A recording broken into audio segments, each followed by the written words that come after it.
Larino sanin honda ko sa rechi honoriga na parables. Sahi hogi si halor kanari yada. Le. Lari ko sa sanay chora na ni hana rigada ni yana. Kapkon makado na yan heso na ni arar honorar ko sa jana amen. Alleluia, alleluia. Let's talk about in tetragramma or yokel speaking in tongues means parable. My parables means a poem. My poem means a song. My song means evolve. You called love. Love means parab. Parab means dying. Dying means heart. Heart means loving. This is my parable.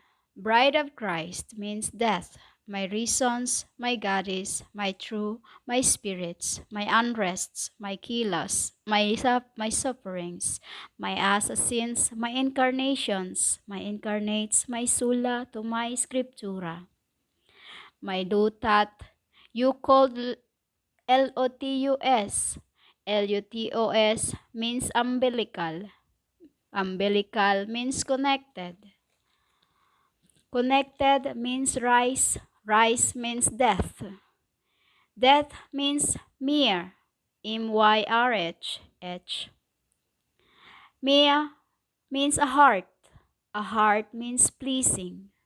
Pleasing to my Father is kindness. Kindness means loving. Loving means evolving. Evolving but does not tolerate. Tolerate means if-O-O-L. Tolerate means illiterate. Yes. Tolerate means illiterate. Illiterate means if-O-O-L. If-O-O-L means loaf. Loaf means bread. Bread means children's. Children's means disguised. Disguised means in the age. Age means in any. And any means men. Men means women's. Women's means grown. Grown means but not grown. Means women's in the male. Male in the female. Feeling knowledgeable but are not knowledgeable. Knowledgeable but scary. Scary is God. God is loving. Loving is kind. Kind, but they have killed their own soul in spirit for eating the barb. Eating your own soul spirit for eating the barb. Barb or you called glass. Glass means wire, connected in the steel or you called steer. Steer means ball, ball from the steep. Steep is the way to tell in the hell. That is why do not instruct me, because my heavens are higher than the earth's. So my ways than your ways. Meaning to say, what I just said is a knowledge you cannot understand, because you are a baby still on the lawn, sucking your own ball in your U-M, your tomb. Meaning, you are still alone in being, was, and should have been mold. Mold means, I mean to say, no more parables. Parables, you are still a baby sucking your own soul from your mom's fontanelle. Fontanelle means soul. Soul is where I put you in the spirit of your mom. A branch. A branch, what is it? The S-H-I-T is H-I-T. You are mumbling almost every day from my parable. It is, and you translated it to sucking in your mother's T-I-T-S. You called B-R-E-E-S-T-F-E-E-D. Let's say, I'm sorry, Father, forgive me to say the word, but I have to, just to please the listeners. They called it breastfeed. To us, you called speaking in tongues, that means D-I-C-K. Kid. Yes. D-I-C-K. We reverse kid. This is why I hate your language to speak, because it's either funny to my babies. My babies are those you have killed in the womb. Become furry. The babies are those animals. Those animals has the spirit of the child's, who only knows how to love, but hated.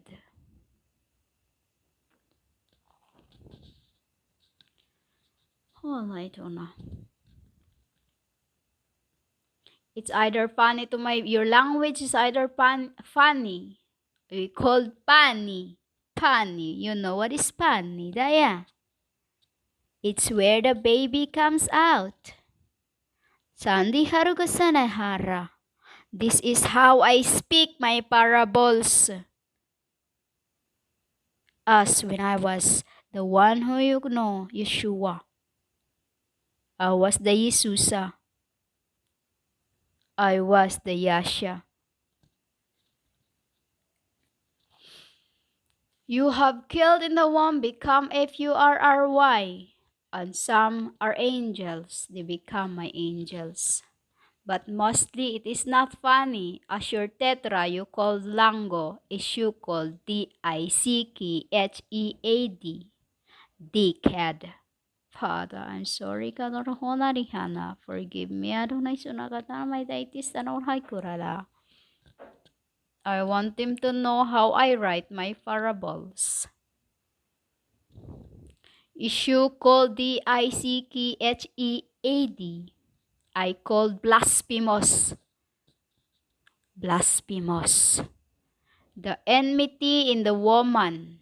It is the enmity in the woman you called funny. F-E-N-N-Y. A snake you called serpent in the male. Then you called old serpent. Old serpent calls your woman. The woman you are worshipping as a living. I know her, but you do not know her. I see her, but you do not see her. She sold me her beings, but she lies to me. She lies to me, becomes the liar, the Babylonian in the Nile, who kills me and feed me to the lambs in the spirit of the wolves. Okay, you get my parable? This is how I read my parable. If you get that, then the enmity and the woman.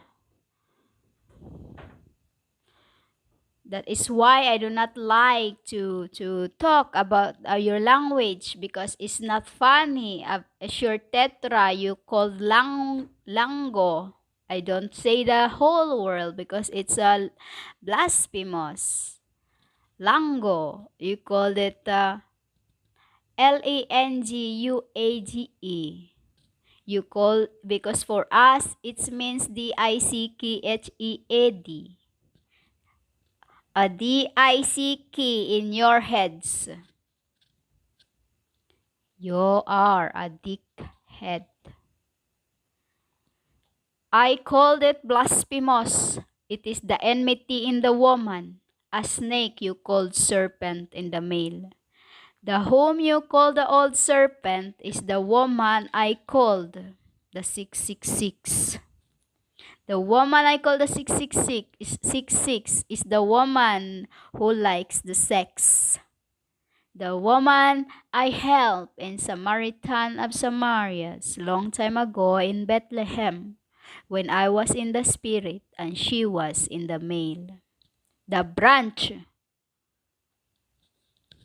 This is why I does not like your lingo.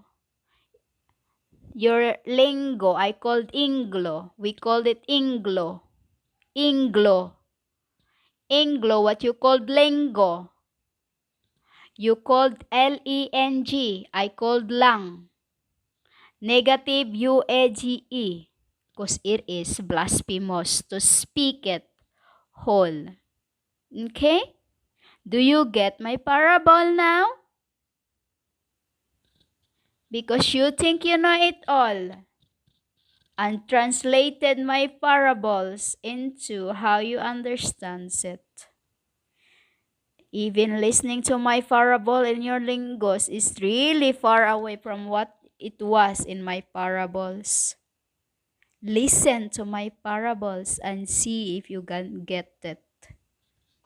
Because I really hate it. So my papa.